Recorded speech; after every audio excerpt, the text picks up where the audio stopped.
Funding for This Is Nashville comes from you, our listeners, and Music City Prep Clinic, Nashville-based provider for PrEP and offering comprehensive sexual health services in an environment designed to be safe, professional, and shame-free. Learn more at musiccityprep.org. I'm Khalil Ekulona, and this is Nashville. This town is covered with vintage and thrift stores, from the Goodwill out in Cockrell Bend to Music City Vintage in East. I mean, drive down Gallatin and you can hardly go a few blocks without stumbling across a secondhand shop. But thrifting isn't what it used to be, and vintage is really changing the game. When an authentic Scooby-Doo t-shirt costs $40, it raises the question, who can afford to thrift these days anyway? The idea of thrift shopping was all about finding good quality merchandise for not much cash. Now, a hot vintage resale market has pushed prices up. But is it sustainable? And how do people who rely on thrift stores acquire the things they need?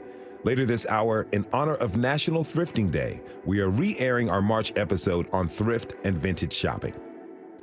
But first, for many, owning a home is a major milestone. It can mean years of saving and planning have finally paid off when someone gets to hold those keys and open the door to their own house for the first time. But while the search for a new home has stopped, the responsibilities and unexpected costs of home ownership have just begun. And even though the housing market in Nashville is cooling off a little bit, it can be difficult for existing homeowners to keep their homes. But there is help out there for people trying to hold on to their house. WPLN morning editor LaTonya Turner has been rounding up resources, and she joins me now. LaTonya, this is Nashville debut. Welcome. Thank you. That makes it sound so special, but I'm thrilled to be here. It is so special to have you with us. So, WPLN News has been developing ongoing coverage on housing with stories on renting and affordable housing, but you focused on home ownership. Why? Well, I've been a homeowner for many years, and I think that it is clear, especially since in the last few years, after COVID or during COVID, that people who own homes already have their own struggles with keeping them, and especially in a market where there is high growth and redevelopment, and people may be threatened or feeling pushed out of their neighborhoods because of things going on around them. And so what I am aware of is that there are folks who really struggle to maintain their homes in the face of rapid growth and redevelopment. And if you are aware of some of the circumstances that happened after the March 2020 tornado, which hit some areas, including North Nashville, very hard, as well as people who struggled economically during COVID, there was a big outcry to help people stay in their homes because many were not sure what they could do or how to do that. Well, what are some of the costs of home ownership that people don't really consider when they're looking to buy a home? Well, the experts I talk to call this the cost burden of owning a home. And it's things like you got to have insurance, homeowner's insurance, or you should have homeowner's insurance. You have to pay property taxes. There will be maintenance, but there'll also be those emergency repairs. And I'm aware of people who have bought a new home, did the inspection, had everything in place, got it ready to get their insurance, and the home insurance said, oh, you've got to first put on a new roof or, fix those gutters or whatever. So those are the kinds of things that a lot of people don't think about because they put so much emphasis in getting that down payment, which many people struggle and save for years to do. So you set out to discover programs that offer aid to homeowners. What did you find? Well, there is assistance for people who are trying to buy homes, new homeowners, first-time homeowners especially. But there are also many programs for people who are existing homeowners who run into some of these challenges that we're talking about. The go-to agency in this state is the Tennessee Housing Development Agency. It is a state agency that was set up by the legislature several decades ago to help with housing financing, to help establish affordable housing, and to help preserve and maintain homes that already exist. It has a big budget, and it helps probably 1,400 people a year in 2022. Just last month, almost 200 people benefited from the mortgage services that they have. But they offer many different programs that can help people from low income to middle income. Okay. Now, what are some of the qualification requirements for the THDA mortgage relief program? Well, in Davidson County, let me just back up and say, if you're buying a home, you can get assistance in Davidson County if you're a first-time buyer. Okay. Outside of Davidson County, even people who are repeat buyers can get some help. As far as mortgage assistance, you have to be in your home. You have to have an existing home. There are some income requirements, and these are for people who are struggling in their homes. There are some income requirements. If you're trying to buy a home, there are some credit score requirements as well as income requirements. What I learned is that there is a surprisingly broad range of income requirements that can be assisted by these programs. So a household could be making up to $132,000 in Davidson County and still get assistance with a down payment, assistance with the mortgage payments. And THDA works with lenders, established lenders, through its Great Choices program to help people who meet those qualifications get some assistance. You have to just mention it to if you're already working with a mortgage lender, mention to them, can I get some assistance through THDA for this loan? They have also gotten an influx of money because of the federal stimulus that was awarded to many states during the pandemic. So there is money available to people, and many people may not realize that they have that option. I'm sure people will be surprised that they do qualify for that type of help. You mentioned it before. One of the big costs that come to mind is property tax. What type of relief is out there for people who might be struggling to cover this cost? In Tennessee, there is something called Property Tax Relief Program. You can have your property taxes discounted, maybe even canceled if you qualify. People over 65 who are homeowners or property owners can qualify, people who are disabled, and people who are low income. That program is, the information is available through the state agency, and through you can find out more from your community action agency about that program and others to help you. But that is an option for people. Now, are there specific challenges that homeowners are facing in areas that are seeing rapid development? Yes. The challenges often start with what we just talked about, property tax increases. When areas are experiencing high growth and redevelopment, oftentimes that leads to higher property taxes. People who have lived in those areas for a long time before the growth and development may not be used to or able to manage those increasing property taxes. So that's one struggle that often happens.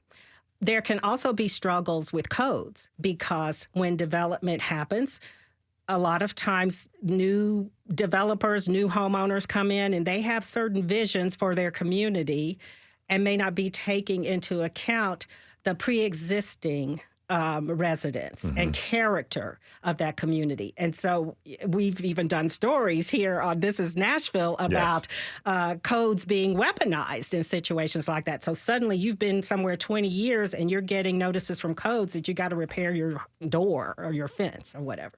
So those are the kinds of things. Okay. Now, as with any issue, information is key when it comes to finding a solution. How can new homeowners or folks on the housing market, how can they educate themselves on what resources are available to them? There are surprisingly many options for free education about home buying. I like how you highlighted free there. Yes, free. HUD has, Housing and Urban Development has approved agencies that can provide counseling to anyone who wants to learn more about the home buying process. Or if you get in trouble with your home, they also have counselors who can help you figure out the financials or how to get back on track with your payment. They can help you work with your mortgage servicer to do that. And FYI, people need to know, if you get in trouble with your mortgage payments, your lender has to, under law, offer you options to get back on track before they start foreclosure proceedings. So don't ignore it if you get into trouble. One other thing I will say about that is studies have been done. Vanderbilt did a study about the impact of home buyer education classes and found that those people who complete the classes are 40% less likely to run into financial problems after they buy the home. So it makes a difference. Okay. What other agencies or organizations outside the THDA are offering help? The best resource is your community action agency. There are many of them throughout the state. So find out in your local area where that agency is. Go to their website. They offer a number of resources. There's also something called the Tennessee Development Districts in other parts of the state, throughout the state, that offer services and resources related to this. And those all have income requirements or age requirements. If you don't fit into that category, there are mortgage companies that will offer some assistance, especially after the impact of COVID-19 on pocketbooks. Mm-hmm. You mentioned that before. So it's highly important, imperative even, if you're experiencing trouble or foresee yourself in trouble, contact your mortgage lender and let them know what you're going through. Absolutely. And there's a program that they will probably refer you to, which ironically is called Know Your Options. That is the program. So ask about that. Okay. Now, what else are you going to keep your eye out for as you look deeper into home ownership here in Tennessee? I would like to know what the next generation of homeowners or residents are thinking about home ownership. There is some indication that maybe millennials and younger generations are not as attuned to getting that American dream, quote unquote, that we strived for. And some of it may be because it's not as accessible due to rising costs and interest rates. But there also may be a sense of, I'm going to move around, or I don't want that cost burden of home ownership that we talked about. I don't want to mow the yard. I don't want to fix the door. So I'd like to do some exploration there. And I'm always interested in the impact of redevelopment and gentrification on homeowners. And I hope that we can explore that more and look at solutions and ways that those are being dealt with. That was WPLN morning editor LaTonya Turner. You can find her story and more of WPLN's housing coverage at WPLN.org. LaTonya, thanks so much for being with us today. You're welcome. Glad to be here. We have to take a short break. When we come back, we sift through the popular thrifting and vintage cultures here in Nashville. Is there enough closet space for both to thrive? We'll be right back. This is Nashville.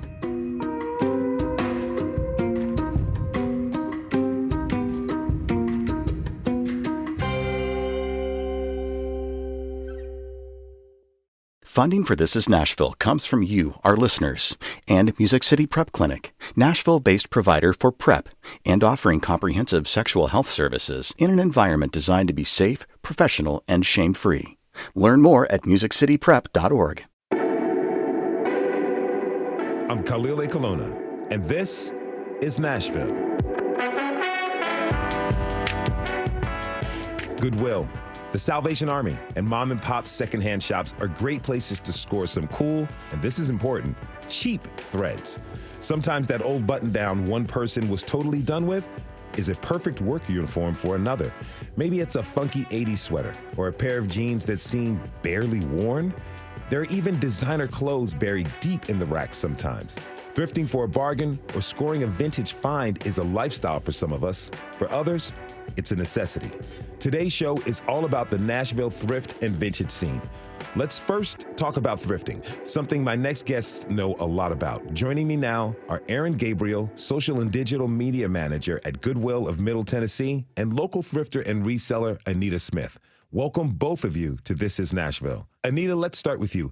How long have you been thrifting? How did you first get into it? There was a need. I had two younger kids when I was right at 20, 21 years old, and I saw that I enjoyed, from previous years, thrifting. My family enjoyed going to the Goodwills back in the day, and I carried that and continued to thrift and decorate my places that I lived, and I saw people making money, and so this started when I was like 20, 21 years old, and I still continue today.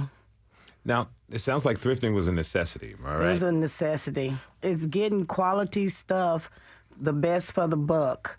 And somebody else's trash is somebody else's treasures. I know this may sound a little harsh, but there are so many diamonds in the rough at thrift stores and flea markets. And as I said, I continue to do it today. Now, I know what you mean because I just recently moved here and furnished my apartment, and I got a really awesome chair from the Habitat for Humanity store that I don't know how I would have found it any other way. So, Aaron, let me ask you, did you grow up thrifting as well? I did. You know, my mom has always loved a deal. She's always loved thrifting. I'm also the youngest of three children, so you get lots of secondhand clothes when you're growing up like that. So it's always been a part of my life, too. I mean, even fresh out of college, I'm making $25,000 a year just trying to pay off student loans, get started in my new job. I furnished my whole apartment with things from Goodwill and resale stores. And it's a really great way, like Anita said, to get the most bang for your buck. I want to ask you both, does thrifting and finding deals, does that become addictive? Anita? Oh, yeah, you're asking the right person right now. It is so addictive. But I'm trying to have some balance as I am approaching 58 years old. I'm trying to get it together because I did become a hoarder. And I don't mind telling your audience, you have to really be careful about it because you'll find yourself getting things that you don't need, and they're just overlap and overtake your whole residential area. You'll find yourself getting storage units. People get storage units all the time of the hope of reselling. And I've been there, done that. Aaron, can you relate? Yeah, I mean, I definitely agree. It can be addicting. You find those little treasures throughout a thrift store, and we call them Easter eggs even. It's, you know, you can find a really great designer piece or something new with tags, and it is the thrill of the hunt for myself, for so many of our customers. So it is a ton of fun. But I agree, Anita, it can definitely be a slippery slope. Now, Aaron, you talked about the thrill of the hunt. Is that the thing you love? I mean, what is it about the thrifting lifestyle that just has you so steeped deeply in it? For me, it is the thrill of the hunt. It's also, when I think about Goodwill specifically, the amount of good that we do in the community, helping people find jobs. And we're talking about folks who have barriers to employment. So disabilities, maybe they were previously incarcerated, struggling with addiction, or maybe they're just, you know, at a dead end with their career and they want to make a fresh start. To me, knowing that my money is going to fuel something like that really means a lot. But then at the same time, there is that thrill of the hunt. I love just taking a Saturday, going and sifting through different things. You truly never know what you're going to find. And you're giving those items a second life. So it's also very sustainable. Now, Anita, you use your thrifting skills to help others. Talk to me about that. Yes. As a part of ministry, I realized that this is the type of finds that I would find. I would find the pretty trees that go into your home, artwork that goes on the wall, drapes and linen, and I was people would always compliment my home, and I wanted to share that. And so I've decorated many people's home before. I've opened up several stores, and 2 of which were thrift stores in the Nashville area. You was talking earlier about Gallatin Road. One of my stores was called Pass It On Variety and Thrift Store, long before they was penning Pass It On. And one of the concepts of that is to pass something along to somebody else. It's just a ministry within itself. And so, yeah, I just, I hope I answered that question pretty good. Yeah, you did. But I want to know, like, did someone ever come to you and say, Anita, your house is so beautiful. Help me make my place look good. What did you do? What are your secrets? Do people come to you often as that resource? Well, not anymore, because I am fighting this hoarding condition. I took sick some years ago and got out of the business of actually having a shop. And so I found myself with just overlapping so much stuff. And so I started donating. So I give to local charities. I give to the mission. Sometimes I'll just pull up on the side of the road and go where ladies that are homeless. I just give. But yeah, they used to ask me a lot to come and help them, but some things have hindered me. But I'm still in the business, and I'm still in the business of helping people as much as I can. That's beautiful. Thank you. If you're just joining us, I'm Khalil Ekalona, and this is Nashville. We are diving into the world of thrifting and vintage with people who know exactly how to find some great deals. So, Aaron, you are social media and digital media manager at Goodwill, which means you interact daily with dozens of people online, style influencers, and bloggers. What has this taught you about the local thrifting culture? You're absolutely correct. We have an amazing community of thrifters here in Nashville. It's truly awesome to see. And really, they use their social media platforms specifically for sharing their finds, how they're styling them. So this could be fashion or home decor. But we also have folks who are resellers, and they're sharing those Easter eggs that they find, like I mentioned. So this could be everything from like a new with tag Lily Pulitzer dress to an awesome patio set, and just seeing them so excited to share these finds and say, I only spent $20 on all of this. It really has helped that community to grow. And even to the point where a lot of these folks are friends online and offline. They thrift together. They, go to their favorite stores together. They share their thrifting tips. And it's very cool to see. We're very fortunate to have such a supportive community here in Middle Tennessee. We're going to dig into this a little bit more later in the show, but how many of these people who have these Easter eggs you're mentioning, how many of them are vintage resellers? I would say we have a large majority of these folks that are resellers. And I will also tell you, during the pandemic, we saw a definite uptick in reselling. If you think about Nashville specifically, we are so ingrained in the music community, the entertainment community, the hospitality community. A lot of those folks had job insecurity, or they were out of jobs, unfortunately. And so they started reselling as a means of extra income. And it can be a very lucrative way to make a living if you have the time and the resources to dedicate to it. So I would say a lot of those vintage seekers that come into our stores, either they just want a really cool piece to add to their wardrobe, or they are a reseller, or sometimes a combination. So, if people are buying from Goodwill and they're flipping it, why doesn't Goodwill try to get that money? To us, we have, again, such a fortunate position of having so many folks donating to us on a daily basis. We have donation sites all over Middle Tennessee. Again, a huge uptick in donations during the pandemic because people were stuck in their houses. They were cleaning out drawers, closets. So they were bringing us those items. And our biggest mission here is to be the best stewards of those items that are entrusted to us. The sales of those items are then fueling our nonprofit mission. We're helping provide free job training and placement programs to people in need. So it's truly like a nice little ecosystem that we've built where we can help people, declutter their homes and have a sustainable outlet to get rid of items they no longer want or need. And at the same time, we're helping people find confidence and purpose through meaningful employment. So it's really a beautiful thing. Now, the environmental impact of thrifting, the carbon footprint of the fashion and clothing industries, very, very large. So, Anita, talk to me about how that influences you. With the fashion industry? Mm-hmm.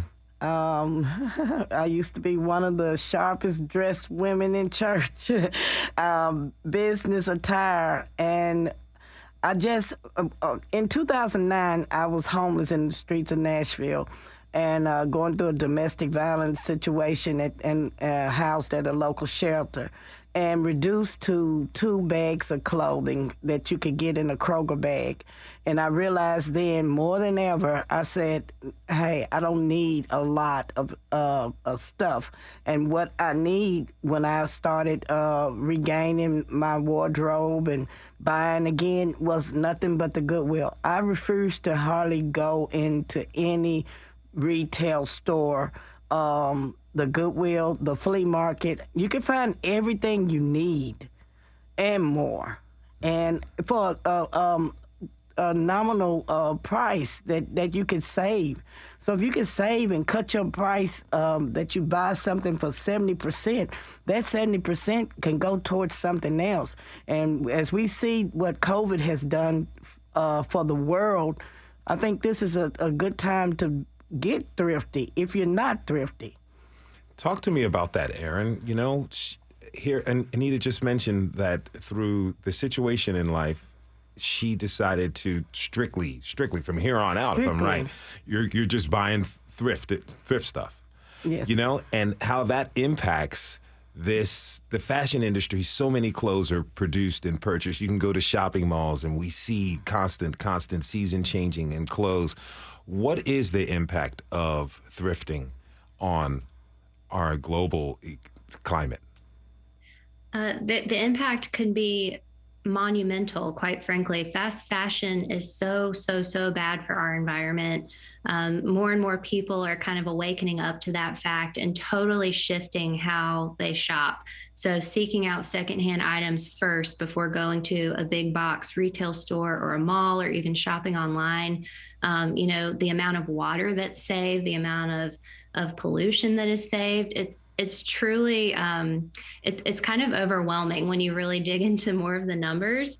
And I mean, I know last year alone, Goodwill diverted 25 million pounds of useful items from a landfill. And that was just in Middle Tennessee, just in the 48 counties that we serve. Wow. So think about how there are Goodwills and other thrift stores and people reselling all over the country.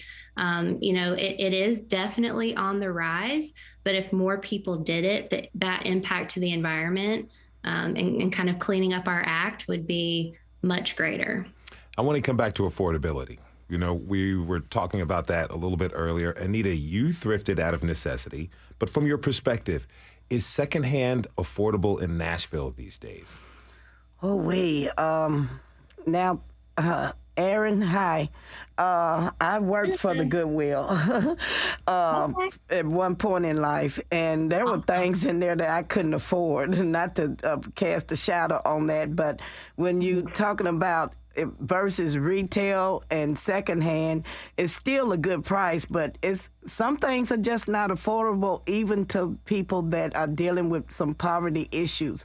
Because jeans are $24 and some, not the Goodwill, I hadn't ran into that issue, but some other thrifty stores that I won't mention the name, $24 and $35 and what have you.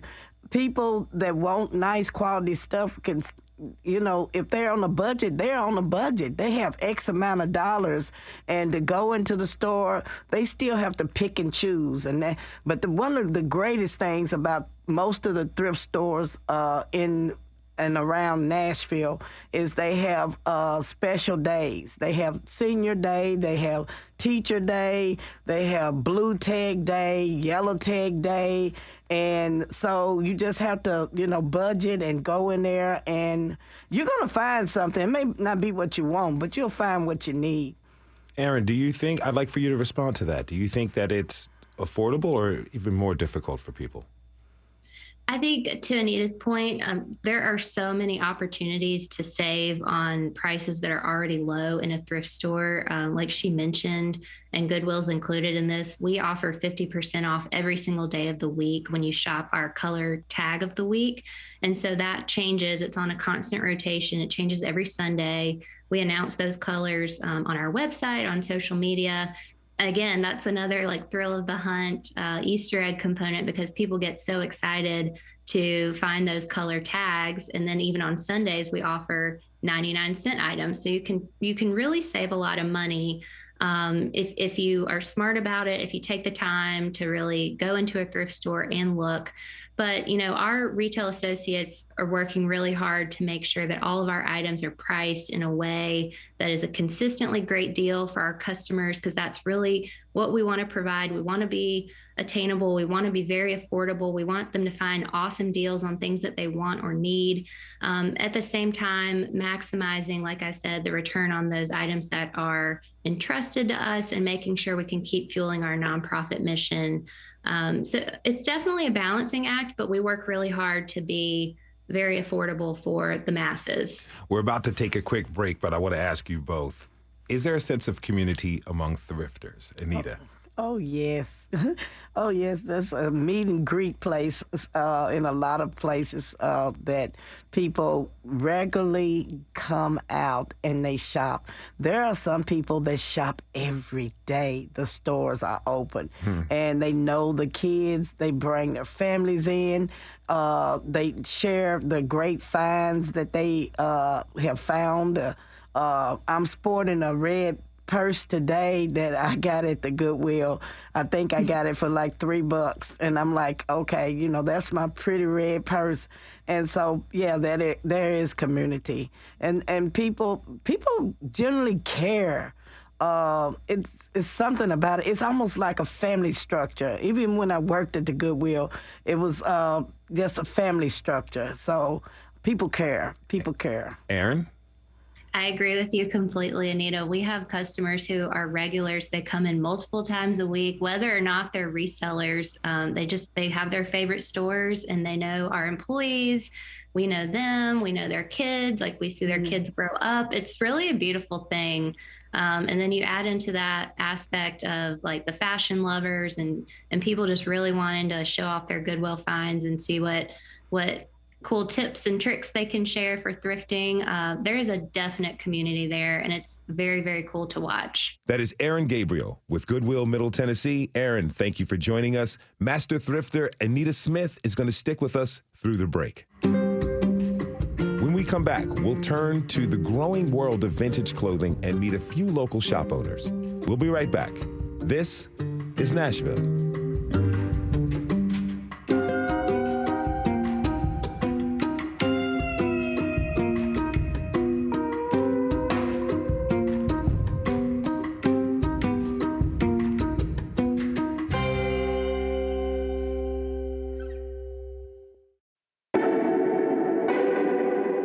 I'm Khalil Ekalona, and this is Nashville. If thrifting were a sport, it might look something like what goes down at the Goodwill outlet in Cockrell Bend.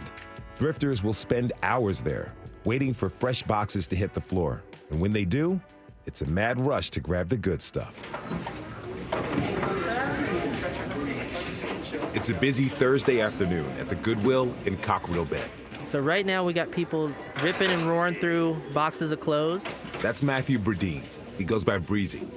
He comes here multiple times a week to wait for fresh boxes of goods to hit the floor. I wish they had a hot and ready sign, out front like Krispy Kreme does, because then you could just drive by the highway and be like, oh, cool, they're going to put some fresh stuff out. Awesome, I'll roll in. Because sometimes you can be sitting here for a few hours and, it's nothing. Like I said, it's like fishing. Some days you catch something, some days you don't. As it is, he often spends hours waiting for the next rotation and sifting through the boxes. But it's paid by the pound, so it's worth it. Breezy is a reseller. Some people are looking for name brand stuff. Some people are looking for the vintage stuff. We got a few entrepreneurs in here. They do their thing, and they're just going to town. They're just you try to be cordial to the person next to you, but also like it's kind of like the jungle where you kind of have to like stand your ground in some ways.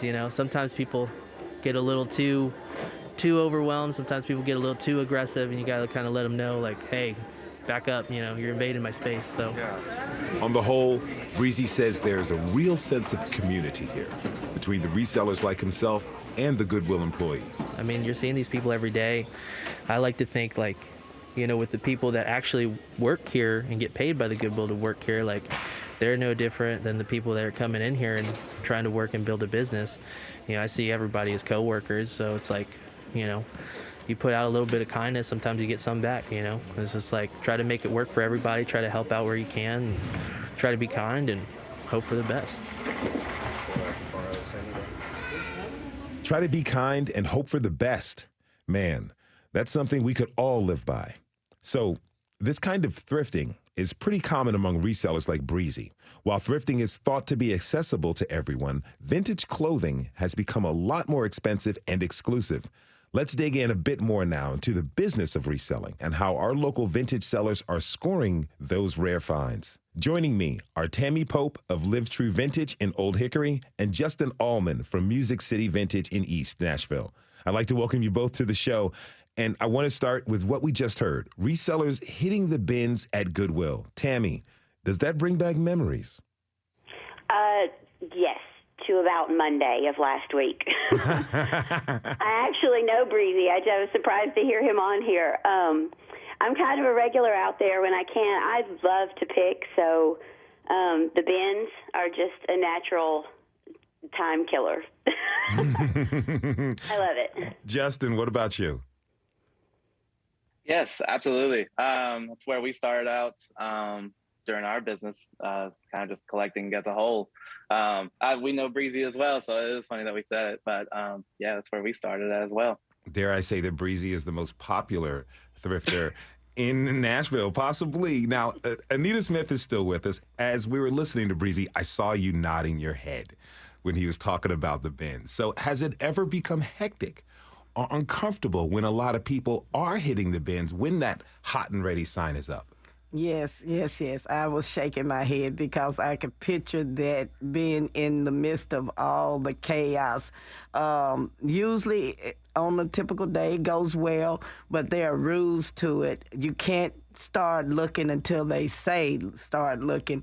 And you got people that want to peek and stick their hand in the bins, but they usually have law and order there. But it can get hectic because there's some great finds in those bins. I mean, you never know what you're going to find. I mean, it is the Easter egg hunt, as the previous person that you interviewed with Goodwill said. It is a find. So there's no elbows flying? I have seen altercation. Really? I have seen witness altercation over having a shopping cart, because one of the things that a lot of times they run out of is shopping carts, because they fill those shopping carts with what they pull out of the bin. Okay. So one shopping cart from one customer may have 60 pair of shoes in it.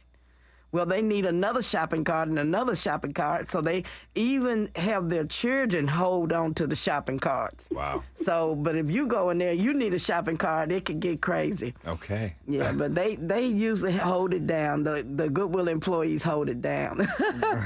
Now, Tammy, I hear you laughing. Have you seen that too? Oh, yeah. I've probably been on both ends of that. It gets wild out there. I think of myself as more the catfish type, though. I like to just let it all die down and see what's left. Okay. Now, what was the vintage market like when you got started? It was probably about 10 years ago, so it's changed quite a bit. demand for different products. That's one. You know, things that were a thing 10 years ago. I think vintage is a relative term. It means different things to different age groups, and so things that weren't necessarily selling 10 years ago are super hot right now. Prices, of course, you know, with the popularity of the internet, Poshmark, Depop, things like that, and as the current guest was saying, with the you know, COVID and everything, there was a need for a lot of people to supplement their income. So the rising cost of sourcing, the demand for, you know, product, it's all factors. Now, was opening up your shop, Live True Vintage, was that difficult? It was an accident, to tell you the truth. Really?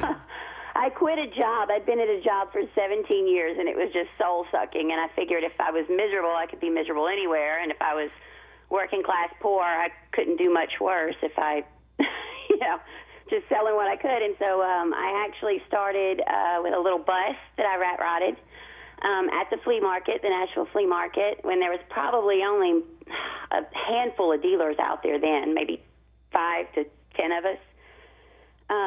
That's changed, obviously. You go out there now, and there's so much great vintage. So, yeah, it's changed a lot in just the short time that I've been doing it. That's why I like to call a happy accident. Now, Justin, what inspired you to open up a vintage clothing store? Basically from a long time of collecting. We started at the same time, about 10 years ago, just collecting hats and apparel. So eventually we hit the point where we just had way too much stuff in our one-bedroom house. So we basically started selling at flea markets and things of that nature, and just kind of grew the business slowly but surely, and just acquired more and more vintage. And we're lucky enough to open up a storefront. So it was a long-time passion of collecting, and it just turned into a business. Tell us more about Music City Vintage. So think of us like the pawn shop of vintage apparel and shoes. So basically we do buy, sell, and trade. So people bring us gear. Many of the people who go to the Blue Bins shop with us and sell to us. But we sell anything from 80s to 90s apparel, along with shoes as well. Now, I have a question. I want to know why the prices at some vintage shops are so high. I mean, and who is excluded from the game with these exorbitant prices? Can you talk to that a little bit, Justin? So with everything, right, with vintage and with this experience that we've had, you never know what you'll find. There's so many things that come into the store every day that I've never seen before. So that adds a little bit of exclusivity in these one-of-one products, where some pieces might have a higher price point than others. But it all depends on the community and your market. Something that sells here for $200 may sell for $500 in Atlanta. It just depends on what's the market and the community aspect of it. I mean, wow, $200 is a lot to me, but people have called me cheap before. Now, do you feel like there's a tension between the vintage world and the thrifting world, Anita? I do think there's a little tension because people that are out to find great vintage stuff, a lot of times they have their mind made up that you can't sell them a cup and a saucer. They're not looking for purses. They open up the purses. Let me retract that. They open up the purses. They looking at labels. They looking at labels on the jeans and the coats and what have you. And so there's a market that they're strategically looking for versus just regular flea marketing and Salvation Armies and Goodwills. It's a whole different class of people. Tammy, have you seen that tension? I hear people complain about different things, but to be honest, I try to just run my own race. I'm in a unique position where it's just a family-run business, so I source myself, take care of the shop myself. I don't have that markup of employees. I'm able to offer things a little bit differently.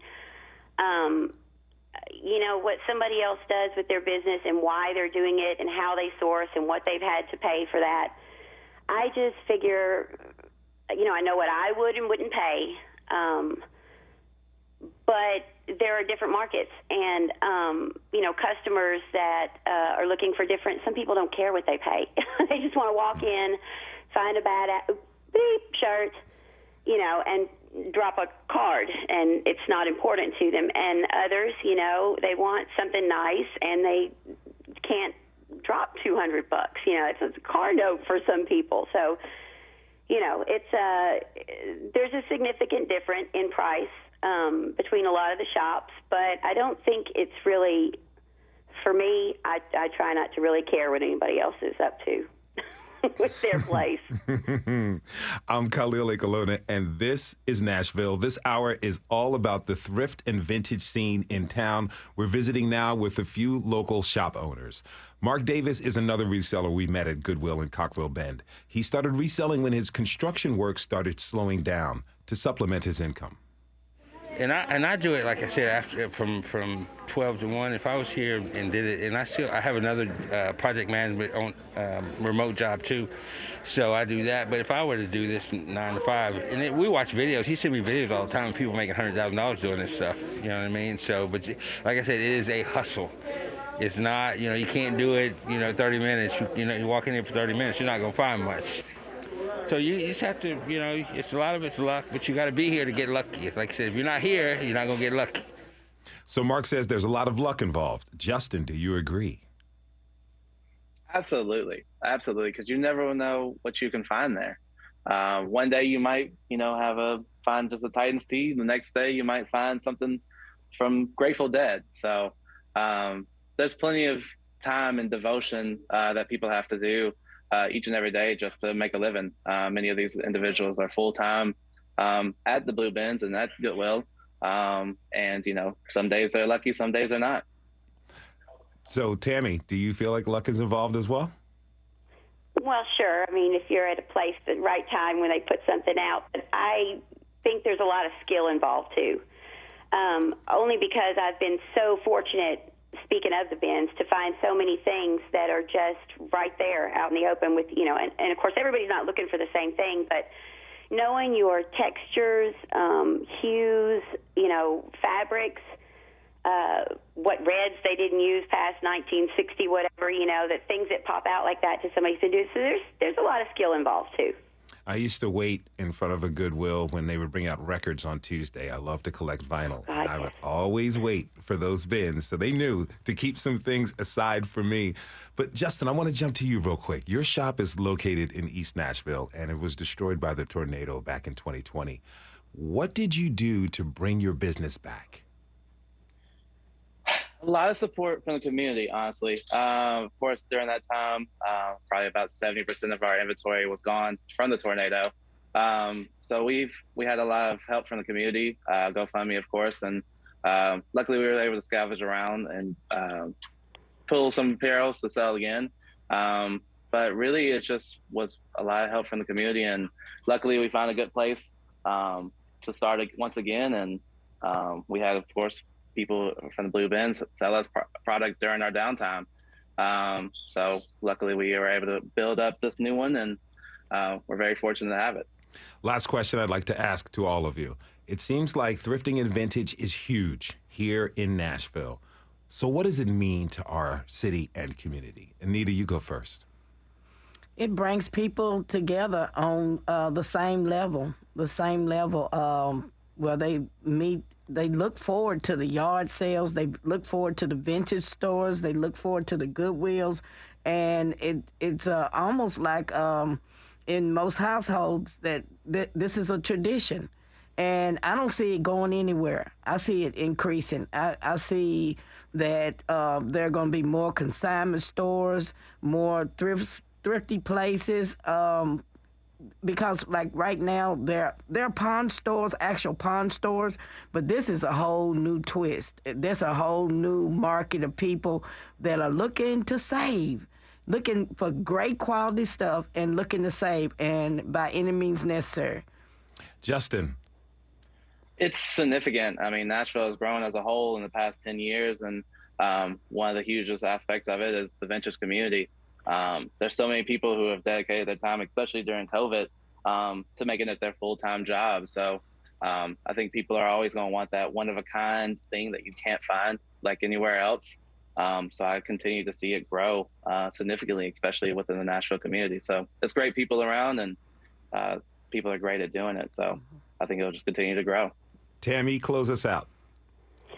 Well, I have to agree with both of them. It's the amazing sense of community, like between resellers, dealers, whatever, in the Nashville area. I've just met some amazing people in the 10 years of doing this. Customers are friends. We've seen their kids grow up. You know, other sellers are, you get that 2 a.m. like text, I'm losing my mind over this or whatever. So great friends and family.